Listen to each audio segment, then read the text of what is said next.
ऐतिहासिक रूप से 1857 क्रांति को पहला स्वतंत्रता संग्राम माना गया, लेकिन देश में अलग अलग हिस्सों में पहले ही अंग्रेजों के खिलाफ बगावत का झंडा बुलंद किया जा चुका था।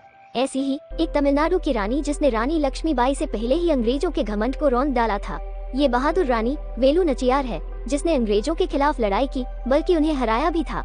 वेलु नाचियार का जन्म 1730 में रामनाथ साम्राज्य में हुआ। वो राजा चेलमुथु विजयराघुनाथ सेठुपति की बेटी थी। वो युद्ध कला में भी पारंगत थी। उन्हें उर्दू, अंग्रेजी और फ्रेंच भाषा का ज्ञान था। 16 साल की उम्र में ही उनका विवाह शिवगंगा के राजा के साथ हुआ था, लेकिन 1772 में अंग्रेजों के खिलाफ युद्ध में शहीद हो गए और रानी को अपना साम्राज्य छोड़कर जाना पड़ा। वो गोपाल नायकर के यहाँ रही। उनके साथ उनकी बेटी वेलाची और शिवगंगा के मारुथु भाई भी थे, लेकिन रानी ने ठान ली थी कि मैं अपना साम्राज्य वापस लेके रहूंगी।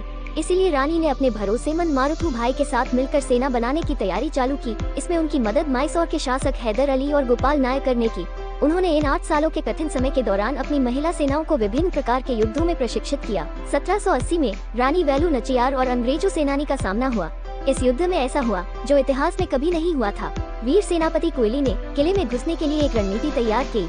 वेश बदलकर ग्रामीण महिलाओं के वेश में अपनी सेना के साथ पूजा के बहाने किले में दाखिल हुई। सही समय देखकर हमला किया।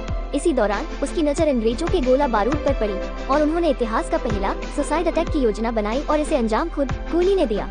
ये दुनिया का पहला आत्मघाती हमला हुआ। आखिरकार एक लंबी लड़ाई के बाद अंग्रेजों को रानी वेलु नाचियार के सामने घुटने टेक दिए और शिवगंगा छोड़ने पे मजबूर हुए और रानी वेलु को अपना साम्राज्य वापस मिला।